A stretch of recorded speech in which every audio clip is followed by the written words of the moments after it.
امام حسن عسکری فرمودن در زمان غیبت امام زمان، یک کسانی که قائلن به امامت امام زمان، دو کسانی که دائما دعا میکنن برای فرج امام زمان.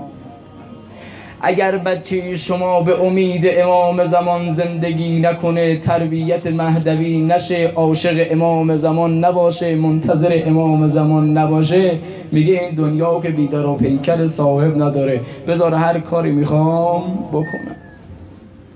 اگه به یاد حجت ابن الحسن العسکری نباشی، خانوادت نوکر و چاکر امام زمان نباشن، فردایی بچه تو میشه دشمن امام زمان.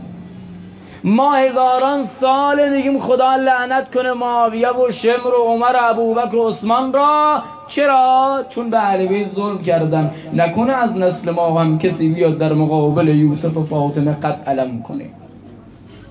نگو نه نه نه نه از ما اینجور نمیشه ها، چون برای کسی ننوشتن، کسی رو تضمینش نکردن، برای کسی نگفتن تو تا آخر همینجور میمونی.